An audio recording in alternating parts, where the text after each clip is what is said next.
यदि आप इस चैनल पर पहली बार विजिट कर रहे हैं तो इसी तरीके की वीडियो पाने के लिए आप इस चैनल को सब्सक्राइब कर लें और बेल आइकन प्रेस कर दें ताकि नई वीडियो की नोटिफिकेशन आप तक पहुंच सके। धन्यवाद। आज का जो हमारा टॉपिक है वो त्रिकोणमितीय फलन से है। इसमें कुछ बच्चों को काफ़ी दिक्कत होती है त्रिकोणमितीय के प्रश्न को कैसे सॉल्व करेंगे, तो उनका थोड़ा सा बेस जो है कमज़ोर होता है, उसकी वजह से ये प्रश्नों को हल करने में उनको काफ़ी दिक्कत होती है। आज हम लोग इस वीडियो में इसी पर चर्चा करेंगे और वीडियो को अंत तक आप ज़रूर देखें। यदि आप वीडियो को अंत तक देखते हैं तो आपको सारे जितने भी डाउट हैं वो सब क्लियर हो जाएंगे। और आज हम लोग त्रिकोणमितीय फलन यानी ट्राइगोनोमेट्रिकल फंक्शन के बारे में पढ़ेंगे। तो सबसे पहले हम देख लेते हैं कि त्रिकोणमितीय फलन यानी कि त्रिकोणमिति होता क्या है। तो त्रिकोणमिति क्या होती है, जिसे बना हुआ त्रिकोणमिति, तीन कोणों के मापने के लिए, यानी तीन कोण की जो आकृति होती है उसी को हम त्रिकोणमिति कहते हैं। तो तीन कोण की आकृति वाले को हम क्या कहते हैं, त्रिभुज कहते हैं। त्रिभुज आप जानते हैं मुख्य रूप से त्रिभुज जो आपका है वो 6 प्रकार का होता है, 3 कोणों के आधार पर और 3 भुजाओं के आधार पर।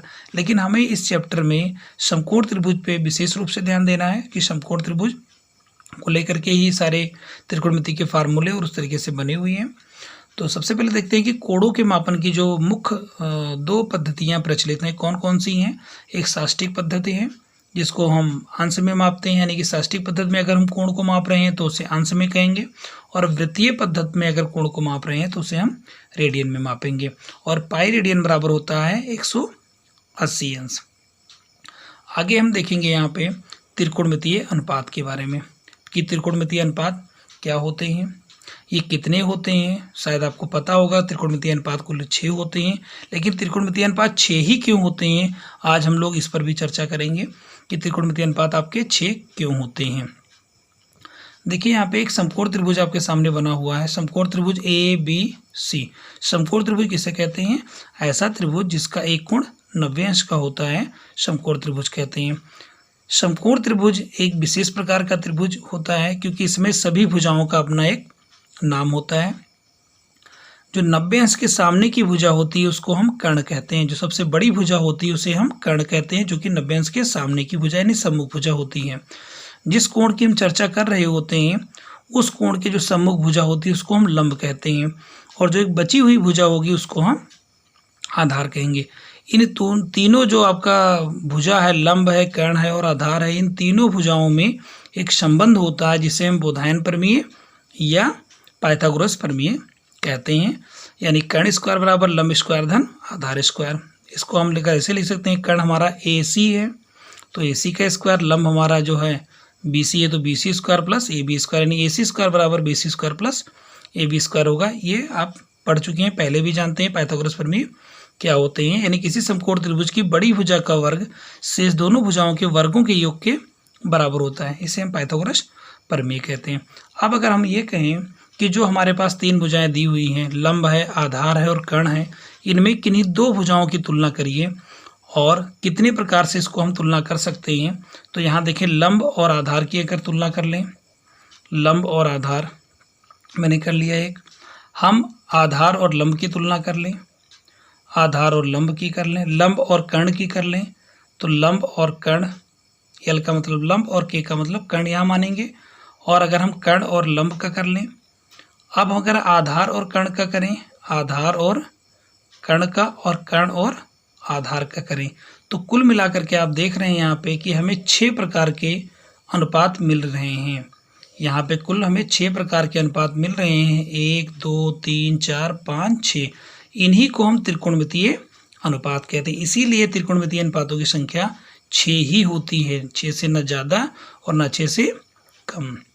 हम यहाँ देखेंगे, वही हमने लिख रखा है यहाँ पे, इन लंब बटे कर्ण, आधार बटे कर्ण, लंब बटे आधार, आधार बटे लंब, कर्ण बटे आधार और कर्ण बटे लंब, कुल मिलाकर के 1 2 3 4 5 6 इनका जो अनुपात होता है, यानी जो 6 हमने त्रिकोणमितीय अनुपात के बारे में बात किया, इन सब अनुपातों के अपने एक नाम होते हैं।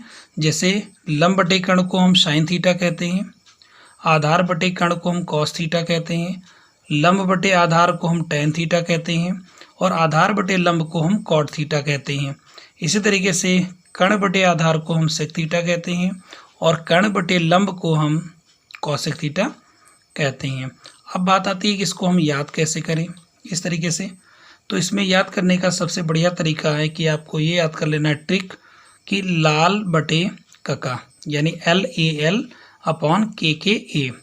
इसको कई तरीके से लोग बताते हैं, कई तरीके से इसको करते हैं, लेकिन जो आपको आसान लगे उस तरीके से इसको आप समझ सकते हैं, देख सकते हैं। तो यहाँ पे इस तरीके से हम लिखेंगे sine cos tan cot sec cosec. जिस तरीके से हमने यहाँ लिख रखा है sine cos tan cot sec और कॉसेक, ये हमने 6 लिखा है। ऐसे ही sine cos tan cot sec cosec लिख लेंगे।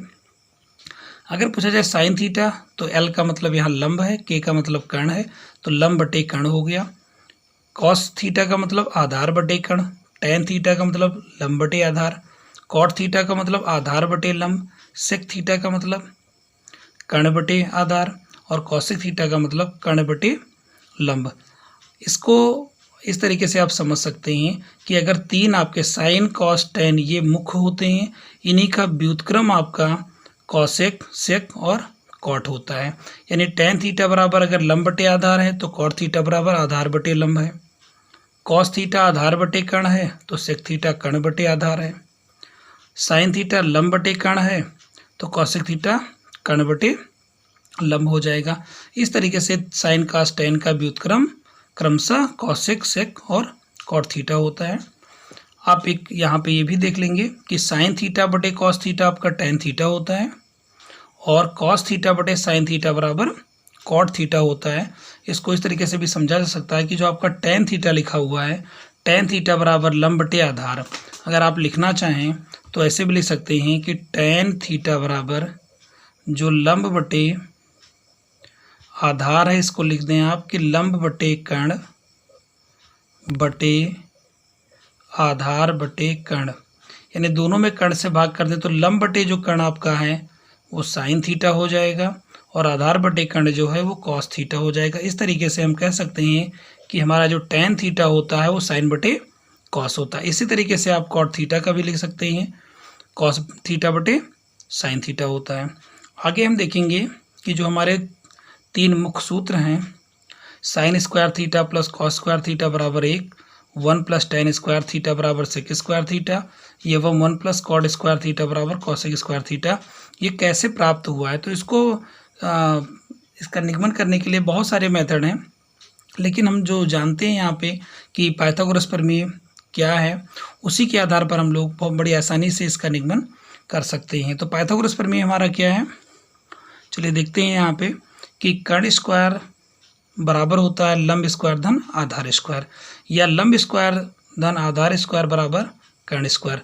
दोनों पक्षों को कर्ण स्क्वायर से भाग दे देते हैं यहाँ पे, तो लंब स्क्वायर बटे कर्ण स्क्वायर धन आधार स्क्वायर बटे कर्ण स्क्वायर बराबर कर्ण स्क्वायर बटे कर्ण स्क्वायर। तो यहाँ पे कर्ण स्क्वायर आपका कैंसिल हो जाएगा, 1 बचेगा और लंब बटे कर्ण का यहाँ होल स्क्वायर कर सकते हैं क्योंकि ये भी स्क्वायर है ये भी है, तो कर्ण बटे लंब बटे कर्ण का होल स्क्वायर और यहाँ आधार बटे कर्ण का होल स्क्वायर कर देंगे।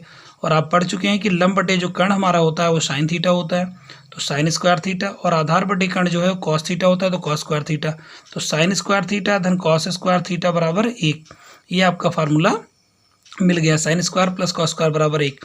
इसी तरीके से अगर आप देखेंगे कि 1 प्लस टेन स्क्वायर थीटा का बराबर सेक स्क्वायर थीटा और 1 प्लस कॉट स्क्वायर थीटा को बराबर कॉस स्क्वायर थीटा का निगमन हम कैसे करेंगे। तो हम लंब स्क्वायर धन आधार स्क्वायर को कर्ण स्क्वायर जो दिया है, लंब स्क्वायर धन आधार स्क्वायर बराबर कर्ण स्क्वायर, यानी पाइथागोरस प्रमेय को अगर हम आधार स्क्वायर से भाग करेंगे और लंब स्क्वायर से भाग करेंगे, दोनों पक्षों को भाग देने पर हमें क्रमशः 1 प्लस टेन स्क्वायर बराबर सेक स्क्वायर और 1 प्लस कॉट स्क्वायर बराबर कॉसेक स्क्वायर मिल जाएगा। अगर मुझे 1 प्लस टेन स्क्वायर बराबर सेक स्क्वायर फार्मूला प्राप्त करना है तो पाइथागोरस प्रमेय को आधार स्क्वायर से दोनों पक्षों में भाग कर देंगे, और अगर मुझे 1 प्लस कॉट स्क्वायर बराबर कॉसेक स्क्वायर थीटा प्राप्त करना है तो हम पाइथागोरस के प्रमेय को हम लंब स्क्वायर से भाग कर देंगे और हमें फार्मूला मिल जाएगा। आगे हम लोग देखते हैं कि मानक कोणों के मानों की सारणी। जो मानक कोण माने गए हैं वो 0 अंश है, 30 है, 45 है, 60 है और 90 अंश है। इनका हमें जो 6 त्रिकोणमितीय अनुपात दिए हैं, sine cos tan cot sec cosec, इसका मान किस तरीके से हम लिखेंगे। तो यहाँ पे आप देख सकते हैं कि साइन थीटा का मान साइन जीरो का मान 0 होता है, साइन 30 का मान 1/2, साइन 45 का मान 1/√2, साइन 60 का मान √3/2 और साइन 90 का मान 1 होता है। इस तरीके से मान यहाँ पे लिखा गया है, पूरे मान लिखे गए हैं 6, 1 2 3 4 5 यानी 6 पंचे 30 मान आपको यहाँ पे सारणी में मिल जाएंगे। अब रही बात इनको हम याद कैसे करें, तो इनको आपको याद करने की बिल्कुल ज़रूरत नहीं है। इसके 2 ट्रिक हैं जिनकी सहायता से हम लोग मान को आसानी से प्राप्त कर सकते हैं। देखते हैं पहला ट्रिक हमारा क्या है। तो जैसे कि साइन 0 अंश, 30 अंश, 45 अंश, 60 अंश और 90 अंश। तो साइन का मुझे मान अगर निकालना है तो सबसे पहला काम कि हमें गिनती लिखनी है 0 1 2 3 4, फिर सबको मुझे 4 से भाग कर देना है, यानी 4 से सबको डिवाइड कर देना है। हमने डिवाइड कर दिया, सब पे हमें रूट लगा देना है और ये जो मान हमारे सामने है ये सब इसका मान हो गया। 0 को 4 से भाग करेंगे 0, 0 का वर्गमूल 0, तो साइन 0 का मान 0 हो गया। 1 का वर्गमूल 1 होता है और 4 का वर्गमूल 2 होगा, तो साइन 30 का मान 1/2 हो जाएगा। 2 1 2, 2 दूनी 4। 1 का वर्गमूल अगर देखें तो 1 होगा और 2 का वर्गमूल यहाँ √2 ही रहेगा क्योंकि दशमलव में आएगा तो इसको हम रूट में रखेंगे। ऐसे 3 का वर्गमूल ये भी दशमलव में रहेगा तो √3 रहेगा। 4 का वर्गमूल 2 हो जाएगा, तो साइन 60 का मान हमारा √3/2 हो जाएगा। 4 1 4, 4 1 4, 1 आएगा और 1 का वर्गमूल आप जानते हैं 1 होता है। साइन 90 का मान 1। इस तरीके से साइन 0 का मान 0, साइन 30 का मान 1/2, साइन 45 का मान 1/√2, साइन 60 का मान √3/2 और साइन 90 का मान 1। एक बार फिर देख लेते हैं कि साइन का मान हम कैसे निकालते हैं। तो 0 1 2 3 4 गिनती लिखेंगे, सबको 4 से भाग करेंगे, सब पे हम रूट लगाएंगे और इसको हम थोड़ा सा सरल कर लेंगे तो हमें साइन का मान मिल जाएगा। अब रही बात कॉस का मान हम कैसे निकालते हैं, तो आप देखिए यहाँ पे अगर मुझे कॉस का मान निकालना है तो मुझे पीछे से लिखना है। यहाँ 1 दिया हुआ है, 1 यहाँ लिख लेंगे, √3/2 ये लिख देंगे। ये आपका बीच में ही बीच में रहेगा, 1/2 यहाँ आ जाएगा और 0 यहाँ आ जाएगा, यानी कॉस 0 का मान 1, कॉस 30 का मान √3/2, कॉस 45 का मान 1/√2, कॉस 60 का मान 1/2, कॉस 90 का मान 0। अब रही बात, आप जानते हैं कि tan बराबर होता है साइन बटे कॉस, पढ़ चुके हैं। tan थीटा बराबर साइन थीटा बटे कॉस थीटा, यानी tan का मान अगर मुझे निकालना है तो साइन के मान को कॉस के मान से भाग कर दें। तो tan 0 का मान देखिए, 0 को 1 से भाग करेंगे 0 होगा, 1/2 को √3/2 से भाग करेंगे तो आप जानते हैं 1/√3 होगा, 1/√2 को 1/√2 से भाग करेंगे 1 होगा, √3/2 को 1/2 से भाग करेंगे तो √3 होगा और 1 को 0 से भाग करेंगे तो कैन नॉट डिवाइड बाई 0, भाग नहीं हो सकता है। किसी भी संख्या को शून्य से भाग नहीं दे सकता है, तो इसको हम अनंत या अपरिभाषित बोलते हैं। अब आपको पहले भी बता चुके हैं कि साइन कॉस टेन 3 मुख्य होते हैं। अगर ये 3 मान प्राप्त हो गए हैं तो इसके बाद आप कॉट, सेक और कॉसेक का मान निकाल सकते हैं, क्योंकि साइन का उल्टा कॉसेक होता है, कॉस का उल्टा सेक होता है और टेन का उल्टा कॉट होता है। अगर मुझे देखिए कॉट का मान निकालना तो 0 का उल्टा 0/1 है तो 1/0 यानी अनंत हो जाएगा, 1/√3 है तो √3 हो जाएगा, 1 का व्युत्क्रम 1 ही होगा, √3 का व्युत्क्रम 1 √3/1 यानी 1/√3 और अनंत जो है 0/1 है तो 1 यहाँ पे देखिए 0 अनंत का मान होता है 1/0 तो यहाँ 0/1 यानी 0 हो जाएगा। ये आप समझ सकते हैं। इसको इस तरीके से भी लिख दें, पीछे से लिख देंगे इस तरीके से। अगर मुझे सेक का मान लिखना है तो कास के मान को व्युत्क्रम कर लेंगे, 1 का उल्टा √3/2 का उल्टा 1/√2 का उल्टा 1/2 का उल्टा और 0 का उल्टा अनंत, ऐसे कर लेंगे और ऐसे ही हम कॉसेक का इसको व्युत्क्रम करके मान निकाल लेंगे। इस तरीके से हमने पूरी सारणी यहाँ पे तैयार कर रखी है। आप 1-2 बार प्रैक्टिस करेंगे तो आपको पूरा मान ये अपने आप याद हो जाएगा। अब हम देखेंगे कि इन मानों को बिना पेपर पेन के भी हम मान ज्ञात कर सकते हैं। वो मान हम कैसे ज्ञात कर सकते हैं पेपर के उस पर, तो यहाँ पे अपनी हम अंगुलियों की सहायता से मान भी निकाल सकते हैं। 0 अंश है, ये 30 हो गया आपका, ये 45 है, ये 60 है और अंगूठा जो हमारा है वो 90 अंश है। बस केवल मुझे एक बात यहाँ ध्यान रखनी है, इनके मान को निकालने के लिए हमें ये ध्यान रखना है 0 30 45 60 और 90, ये 5 जो आपके त्रिकोणमितीय मान होते हैं, जो मानक कोण होते हैं, उनके मान हम कैसे निकालेंगे। तो सीधा सा इसमें ट्रिक है कि अगर मुझे साइन का मान, कॉस का मान और टेन का मान अगर हम निकाल लें तो बाकी मान आप आराम से ज्ञात कर सकते हैं, क्योंकि साइन का उल्टा कॉसेक होता है, कॉस का उल्टा सेक होता है और टेन का उल्टा कॉट होता है।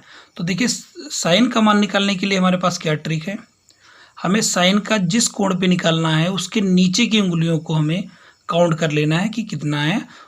तो हमें ये ध्यान रखना है कि साइन का मान निकालते समय हमें नीचे की अंगुली को काउंट करना है, और कास के मान को निकालने के लिए हमें ऊपर की अंगुली को काउंट करना है। ये दो पहले आप समझ सकते हैं यहाँ पे साइन और कॉस।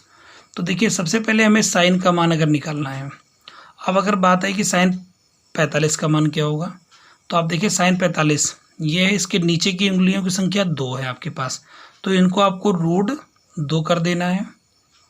√2, क्योंकि 2 उंगलियां हैं तो इनको हमें रूट में बंद कर देना है, तो √2 हो गई, और बटे आपको सब में 2 करना है। तो √2/2 कहें या इसको 1/√2 कहें, बात एक ही है, क्योंकि √2 से अगर ऊपर नीचे आप मल्टीप्लाई करते हैं तो √2 हो जाएगा, और यहाँ √2 आएगा, 2 और 2 कैंसिल होगा तो 1/√2 आ जाएगा। अब मुझे अगर साइन 60 का मान निकालना है, ये 60 है, तो साइन का मान निकालना है तो इसके नीचे की उंगलियां काउंट करेंगे। देखिए 3 उंगलियां हैं, तो इसको मुझे रूट में बंद कर देना है और बटे कर देना है 2। तो ये देखिए साइन 60 का मान हमारा √3/2 हो गया।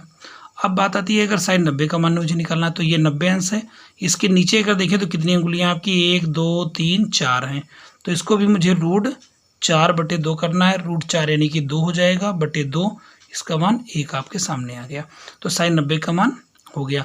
अब बात आती है अगर हम साइन 0 का मान निकालें, तो 0 यहाँ पे देखें तो 0 के इधर कोई भी अंगुली नीचे नहीं है, तो इसका मतलब अगर आप देखें तो यहाँ 0 का वर्गमूल बटे 2 करेंगे तो ये मान आपका 0 ही मिलेगा, इस तरीके से। अब रही बात कॉस का निकालना है, तो ऊपर की उंगलियों को ऐसे काउंट करना है। अगर मुझे cos 30 का मान निकालना है तो ये 30 है, इसके ऊपर उंगलियां देखेंगे तो इसके ऊपर की उंगलियां 1 2 3 उंगलियां हैं, तो इसको भी हमें √3 और बटे 2 कर देना है। इस तरीके से जो आपका cos 30 है उसका मान √3/2 हो गया। अब हम थोड़ा देख लेंगे कि tan का मान हम कैसे ज्ञात करते हैं। साइन का मान ज्ञात करने के लिए नीचे की उंगलियों को काउंट करते हैं, उसको रूट में बंद करते हैं, बटे 2 करते हैं। कास का मान निकालने के लिए ऊपर की उंगलियों को काउंट करते हैं, रूट में उसको बंद करते हैं और बटे 2 करते हैं। अब रही बात tan का मान निकालने के लिए, हम सबसे पहले tan का मान अगर निकालना है तो हमें ऊपर की उंगलियों को और बटे नीचे की उंगलियों को लिखना होगा और पूरे पर रूट लगा देना होगा। चलिए देख लेते हैं किस तरीके से क्या करेंगे इसमें। अब मुझे tan का मान निकालना है, मान लीजिए मुझे tan 30 का निकालना है, तो 30 हमारा ये है। अब नीचे की उंगलियां देखें तो इसके नीचे दी हुई है यहाँ पे, और ऊपर यहाँ उंगलियां दी हुई हैं। इस तरीके से अगर हम देखें तो यहाँ नीचे जो उंगलियां हैं हमारी वो 1 है, तो 1 लिख लिया मैंने, और ऊपर उंगलियों की संख्या देखा मैंने तो 3 है, 1 2 3, तो इसको ये लिखा, फिर हमने रूट लगा दिया। अब 1 का वर्गमूल जानते हैं 1 होता है, और 3 का यहाँ √3 हो जाएगा, तो tan 30 का मान 1/√3। ऐसे मुझे अगर tan 60 का मान निकालना है, तो tan 60 की देखिए ये 60 है हमारा। अब इसमें देखिए सबसे पहले कि ये tan हमारा दिया हुआ है 60, नीचे कितनी उंगलियां हैं, तो 1 2 3 है, और 60 के ऊपर कितनी है, तो 1 है, तो 3/1 यानी 3/1, इस पर रूट लगा देंगे तो हमारा ये √3 हो जाएगा। इस तरीके से tan का मान निकालने के लिए हमें ध्यान रखना है कि सबसे पहले नीचे कितनी उंगलियां हैं और बटे ऊपर की उंगली कितनी है, तो नीचे की उंगली बटे ऊपर की उंगली और पूरे पे रूट कर देना है, तो हमें साइन कॉस tan का मान सब इसमें मिल जाएगा। tan का मान मिल जाएगा, उससे पहले हम साइन कॉस के बारे में बात कर चुके हैं। जब हम साइन कॉस tan का मान निकाल लेंगे तो बाकी बचे हुए 3 का मान हम आसानी से ज्ञात कर सकते हैं। चलिए आगे बढ़ते हैं। इसमें हम देखेंगे यहाँ पे कि कोणों के चतुर्थांशों के आधार पर त्रिकोणमितीय अनुपात के मानों का चिन्ह क्या होता है। यानी अगर हम जानते हैं कि किसी भी बिंदु पर कुल मिलाकर के 360 अंश का अधिकतम कोण बन सकता है। अब ये 360 अंश को 4 बराबर भागों में बांट दिया जाता है, जिसमें ये 0 से 90 अंश, 90 से 180, 180 से 270 और 270 से 360 अंश आपके यहाँ बढ़ जाते हैं 4 भागों में। अब इसमें देखते हैं कि त्रिकोणमितीय अनुपात जो हमारे हैं 6, वो किस कोण पर पॉजिटिव होते हैं और किस कोण पर निगेटिव होते हैं। तो उसके लिए हम यहाँ पे एक कोड हमने लिख रखा है ASTC।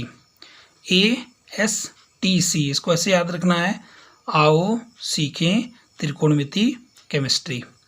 आओ सीखें त्रिकोणमिति केमिस्ट्री। इस तरीके से क्रम से याद कर लेंगे, आओ सीखें त्रिकोणमिति केमिस्ट्री। अब इसमें क्या करना है, ए का मतलब हमारा क्या है, तो ए का मतलब हमारा ऑल है, यानी इसमें प्रथम चतुर्थांश जो हमारा होता है, पहला खाना जो होता है जिसमें 0 से 90 अंश के कोण आते हैं, उसमें ऑल यानी सबके सब पॉजिटिव होते हैं, ऑल पॉजिटिव। यस यानी कि साइन, और साइन के परिवार का कौशिक भी है क्योंकि साइन और कौशिक व्युत्क्रम होता है। तो आपका इस वाले खाने में यानी 90 अंश से 180 अंश के बीच में यानी द्वितीय चतुर्थांश की बात अगर करें तो उसमें साइन और कौशिक पॉजिटिव होगा, बाकी जितने भी चार और हैं वो निगेटिव होंगे। ऐसे तृतीय चतुर्थांश की बात करें 180 और 270 के बीच में जो कोण होगा उसमें टेन, टी का मतलब यहाँ टेन और इसकी की फैमिली के कॉट होंगे क्योंकि इसे व्युत्क्रम होता है, तो टेन और कॉट पॉजिटिव होगा, बाकी बचे हुए चार जो है वो निगेटिव होंगे। अब हम चौथे चतुर्थांश की बात करें तो 270 से 360 के बीच में जो कोण है वो इसमें आएंगे, और इसमें सी यानी कॉस और इसी के फैमिली के सेक यानी कॉस और सेक व्युत्क्रम होते हैं, तो कॉस और सेक पॉजिटिव होगा, बाकी सब निगेटिव होगा। तो यहाँ पे एक हमने लिख रखा है ऑल, ए का मतलब ऑल यानी positive, S sine cosec positive, T tan cot positive, C cos sec positive. कभी कभी प्रश्न आता है कि कॉस माइनस थीटा हमारा माइनस कॉस थीटा जो है यहाँ पे नहीं होता है, प्लस होता है। ऐसे sec minus theta sec theta होता है, लेकिन बाकी की अगर हम बात करें तो साइन माइनस थीटा हमारा माइनस साइन थीटा होता है। इसी तरीके से तीन और जो बच रहे हैं उसमें आपके माइनस में मिलते हैं, यानी कॉस माइनस थीटा और सेक माइनस थीटा आपका कॉस थीटा और सेक थीटा क्रमशः हो जाते हैं, दोनों प्लस में रहते हैं, बाकी सब निगेटिव क्यों होते हैं। तो पहले हम ये जानेंगे कि धनात्मक कोण और ऋणात्मक कोण होता क्या है। तो जो कोण यहाँ पे घड़ी की सुई के विपरीत दिशा में, जो घड़ी की सुई चलती है वो इस डायरेक्शन में चलती है, तो इसके विपरीत दिशा में जो कोण बनते हैं वो धनात्मक कोण होते हैं। जो इधर से बना करके इस तरीके से जाएंगे धनात्मक कोण होंगे, और जो घड़ी की सुई की दिशा में कोण बनेंगे वो ऋणात्मक कोण होते हैं। तो जब ऋणात्मक कोण यानी माइनस थीटा की बात करेंगे तो इसी खाने से शुरुआत होगी। तो इसमें चूंकि कॉस और सेक आपको पॉजिटिव रहता है हमेशा, चौथे चतुर्थांश जो होता है फोर्थ वाला जो है इसमें आपकी पॉजिटिव रहता है, इसीलिए कॉस माइनस थीटा आपका कॉस थीटा और sec minus theta sec theta होता है। बाकी सब अगर माइनस में है कोण तो वो हमेशा निगेटिव होंगे। अब हम लोग देखते हैं इसमें कि 90 minus theta 90 plus theta 180 minus theta 180 plus theta 270 minus theta 270 plus theta 360 minus theta 360 plus theta के कोण अगर बन रहे हैं तो आपके sine cos tan cot sec cosec में क्या होंगे। तो यहाँ पे मैंने एक कॉलम ब्लैंक कर रखा है, खाली कर रखा है, इसको हम तुरंत भर सकते हैं। किस तरीके से भरा जाएगा, किस तरीके से आप इसको देखेंगे, चलिए हम सीखते हैं इसमें। तो सबसे पहले हमें याद रखना है, जैसे कि अभी हम बात कर चुके हैं ASTC, आओ सीखें त्रिकोणमिति केमिस्ट्री, यानी फर्स्ट सेकेंड थर्ड फोर्थ। अब यहाँ पे ये जो लिखा हुआ है ये किस खाने में यानी किस चतुर्थांश में पड़ेगा, आप तुरंत बता सकते हैं कि किस चतुर्थांश में इसको पढ़ना है। तो उसके लिए हम यहाँ पे देखेंगे कि जो हमारा ये दिया हुआ है ये प्रथम फर्स्ट सेकेंड थर्ड और फोर्थ ये दिया हुआ है ASTC, यानी 0 से 90, 90 से 180, 180 से 270 और 270 से 360 के बीच में अगर है तो पहला दूसरा तीसरा चौथा इस तरीके से चतुर्थांश में रहेगा। तो देखिए 90 में से जो थीटा कोण दिया होता है ये एक न्यून कोण होता है, यानी कि 90 से कम ही होता है। तो अगर हम 90 में से कोई थीटा घटा रहे हैं यानी थीटा का मान घटा रहे हैं तो वो हमेशा न्यून कोण ही रहेगा, और न्यून कोण अगर है तो वो प्रथम में पड़ेगा। तो इसको हम कह सकते हैं ये हमारा फर्स्ट चतुर्थांश में होगा। 90 प्लस थीटा, अगर 90 में कोई भी एक अंश भी जोड़ देंगे तो 91 अंश यानी द्वितीय में पहुंच जाएगा ये। अब 180 में से अगर हम घटाएंगे एक अंश भी घटा देंगे तो ये द्वितीय में ही रहेगा। 180 में अगर हम थीटा जोड़ते हैं तो ये आपका तीसरे में पहुंच जाएगा। 270 में से जब थीटा घटाते हैं तो ये आपका तीसरे में आ जाएगा, और 270 में अगर हम थीटा जोड़ते हैं यानी छोटा से छोटा कोण भी जोड़ेंगे तो आपका पहुंच जाएगा ये चौथे में फोर्थ में, और 360 में से अगर हम थीटा घटाते हैं तो ये हमारा फोर्थ में आ जाता है, और अगर हम 360 में कोई थीटा कोण जोड़ देते हैं तो ये जा करके फिर पहले में पहुंच जाता है। किस तरीके से पहले में पहुंच जाता है यहाँ देखेंगे, ये हमारा जो कोण है ये 0 से 90 है, 90 से 180, 180 से यहाँ पे 270 से 270 से 360 360 में फिर जब जोड़ेंगे तो ये फिर जा करके आपके पहले वाले खाने में आ जाएगा। अब यहाँ पे हमें याद रखना है कि 1 2 3 4 5 6 7 8 8 8 छक 48 फार्मूले जो हैं यहाँ पे मुझे याद करने की बिल्कुल ज़रूरत नहीं है। हम तुरंत इसको लिख सकते हैं। आप लोग भी कर सकते हैं इसको। देखें कैसे, यहाँ पे याद रखना 90 प्लस माइनस थीटा और 270 प्लस माइनस थीटा में चेंज होता है। यानी जो कोण 90 प्लस माइनस थीटा में है, यानी 90 प्लस थीटा है, 90 माइनस थीटा है, 270 प्लस थीटा है, 270 माइनस थीटा है, वो कोण यहाँ पे बदल करके साइन जो होगा कॉस में बदल जाएगा, कॉस साइन में बदल जाएगा। एक केमिस्ट्री में आप जानते हैं ये होता है आपका व्युत्क्रमणीय अपक्रिया का सिंबल है। साइन कास में बदल जाएगा, कॉस साइन में बदलेगा, टेन कॉट में बदलेगा, कॉट टेन में बदलेगा, सेक कॉसेक में बदलेगा, कॉसेक सेक में बदलेगा। बस इसको थोड़ा सा दिमाग में रखना है। साइन कॉस में बदलेगा, कॉस साइन में, टेन कॉट में, कॉट टेन में, सेक कॉसेक में, कॉसेक सेक में। लेकिन 180 प्लस माइनस थीटा और 360 प्लस माइनस थीटा में कोई चेंज नहीं होगा। नो चेंज यहाँ पे लिख रखा है, कोई चेंज नहीं होना इसमें। चलिए हम लोग देखेंगे इसमें कि किस तरीके से इसको हम आसानी से कर सकते हैं।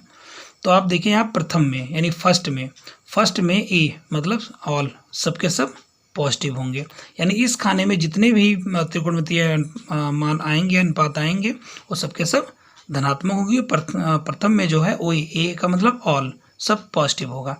तो 90 माइनस में चेंज होता है। 90 माइनस थीटा आपका साइन कॉस में बदलेगा, कॉस साइन में बदलेगा।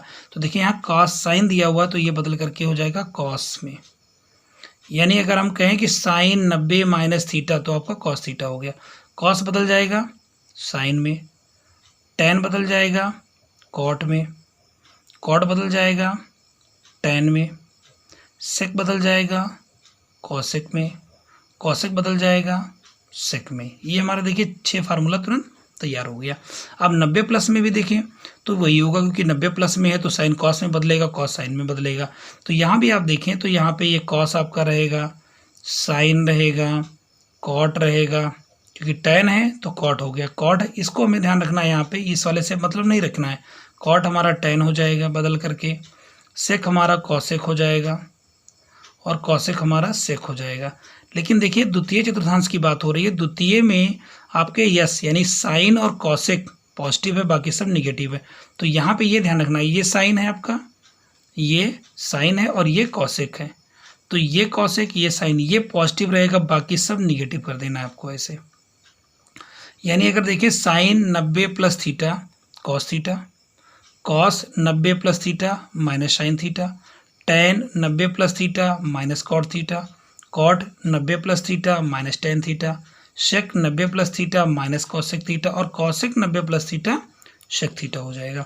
चलिए अब हम इसमें देखते हैं सेकंड में यहाँ पे 180 माइनस थीटा में। तो 180 माइनस थीटा में नो चेंज, कोई चेंज नहीं करना है। तो साइन आपका है तो साइन लिख देना है, कॉस है तो कॉस लिख देना है, क्योंकि कॉस है तो कॉस लिख देंगे। यहाँ टेन है तो टेन ही लिख देना है। यहाँ पे कॉट है तो कॉट लिख देना है, सेक है तो सेक लिख देना है और कॉसेक है तो ये कॉसेक, कोई चेंज नहीं होना है। द्वितीय चतुर्थांश में फिर ध्यान देंगे कि द्वितीय में आपका साइन कॉसेक पॉजिटिव, बाकी सब निगेटिव। तो ये साइन और कॉसेक ये पॉजिटिव रहेगा, बाकी सब आपको निगेटिव कर देना है। ऐसे 180 प्लस में कोई चेंज नहीं, तो आपका ये साइन ही रहेगा, ये आपका कॉस रहेगा, टेन कॉट है तो कॉट रहेगा, सेक है यहाँ पे तो सेक रहेगा और ये आपका कॉसेक रहेगा। अब आ जाते हैं थर्ड में। थर्ड में आपका टेन कॉट, टी मतलब टेन और कॉट, टेन के फैमिली के कॉट हैं तो टेन कॉट आपके पॉजिटिव होंगे, बाकी सब निगेटिव होंगे। तो देखिए टेन और कॉट ये दो कॉलम को आपको छोड़ देना है, इसको बाकी सबको माइनस कर लेना है। ये देखें तो आपका टेन और कॉट आपका पॉजिटिव, बाकी सब निगेटिव। अब इसमें बात करें 270 माइनस थीटा, तो इसमें देखें 270 माइनस थीटा में चेंज है, तो ये साइन है तो ये आपका बदल करके कॉस थीटा हो जाएगा, कॉस है तो साइन हो जाएगा, टेन है यहाँ पे तो कॉट हो जाएगा, कॉट है तो टेन हो जाएगा, सेक है तो यहाँ पे कॉसेक हो जाएगा और कॉसेक है तो सेक हो जाएगा। बात करें तीसरे में वही फिर देखेंगे यहाँ टेन कॉट, तो यहाँ से देखना है टेन और कॉट, टेन कॉट ये वाला कॉलम आपको छोड़ देना है, बाकी सब पे माइनस कर देना है। 270 प्लस में भी वही काम करना है आपको, cos theta, sine theta, cot theta, tan theta, cosec theta और सेक थीटा। अब इसमें देखें, क्योंकि इसमें चेंज होना था, साइन बदल गया कॉस में, कॉस बदल गया साइन में, टेन बदल गया कॉट में, कॉट बदल गया टेन में, सेक बदल गया कॉसेक में, कॉसेक बदल गया सेक में, और हम पहुंच गए हैं चौथे चतुर्थांश में। तो चौथा चतुर्थांश जो है उसमें सी, यानी कि कॉस और सेक पॉजिटिव होगा, तो कॉस और सेक, ये कॉस ये वाला पॉजिटिव होना है और सेक ये पॉजिटिव होना है, बाकी सब माइनस कर देना है। अब आ जाए 360 माइनस थीटा में। तो 360 minus theta no change, sine है तो मुझे साइन ही लिख देना है, कॉस है तो कॉस लिख देना है, टेन है तो टेन लिख देना है, कॉट है तो कॉट लिख देना है, सेक है तो सेक लिख देना है, कॉसेक कॉसेक लिख देना है। अब आ जाते हैं चौथे में। चौथे में आप जानते हैं कि कॉस और सेक आपका पॉजिटिव होगा, कॉस और सेक आपका पॉजिटिव होगा, बाकी सब निगेटिव हो जाएगा। अब हम बात करें इसमें 360 प्लस में। तो 360 प्लस में भी चेंज नहीं होना है, यहाँ भी हमें sign, cos, tan, cot, sec और यहाँ कॉसेक लिख देना है। हम पहुँच गए हैं प्रथम में। जब हम प्रथम में पहुँच गए हैं तो प्रथम में यानी प्रथम में ऑल सबके सब पॉजिटिव होंगे। इस तरीके से अगर sine 360 plus theta sine theta, cos 360 plus theta cos theta, इस तरीके से आप 48 फार्मूले आप तुरंत लिख सकते हैं। आगे हम देखते हैं इसमें जो हमारा फार्मूला बनता है कि कुछ महत्वपूर्ण सूत्र दिए हुए हैं। Sign A plus B, sine A plus B का सूत्र क्या होगा? Sign A cos B plus cos A sine B. अगर प्लस की जगह माइनस हो जाए, साइन ए माइनस बी, तो sign A cos B minus cos A sine B हो जाएगा। यानी दो फार्मूले इसी में आ गए, cos A plus B, cos A cos B minus sign A sine B. और अगर कॉस ए प्लस बी है तो cos A cos B plus sine A sine B हो जाएगा। ऐसे ही sine A plus B sine A minus B का सूत्र होता है sine square A minus sine square B, cos A plus B cos A minus B cos square A minus sine square B, 2 sine A cos B sine A plus B plus sine A minus B. अगर देखें यहाँ पे कि sign A plus B का जो formula होगा वो और साइन ए माइनस बी का फार्मूला दोनों को जोड़ेंगे तो हमें 2 साइन ए कॉस बी मिलेगा। ऐसे ही साइन ए प्लस बी में से साइन ए माइनस बी के फार्मूले को घटाएंगे तो 2 कॉस ए साइन बी बचेगा। ऐसे 2 cos A cos B cos A plus B plus cos A minus B, 2 sine A sine B cos A minus B cos A plus B, इस तरीके से फार्मूला हो जाएगा। अगर हम देखें यहाँ सी डी का फार्मूला क्या होता है, तो सी डी का सूत्र देख लें यहाँ पे, sine C plus sine D, sine C minus sine D, cos C plus cos D और cos C minus cos D. ये 4 फार्मूले हैं। इनको याद करने के लिए बस एक छोटी सी कविता याद रखनी है आपको। देखिए आप सब में तो सी प्लस डी बाई 2 सब में है और सी माइनस डी जो है बाई 2 सब में है, बट यहाँ पे डी माइनस सी है। बस ये ध्यान रखना, लास्ट वाले में cos C minus cos D में डी माइनस सी है। तो सभी में देख रहे हैं आप सी प्लस डी बाई 2 है, सभी में सी माइनस डी बाई 2 है, बट इसमें डी माइनस सी बाई 2 है और सभी में 2 लिखा हुआ है।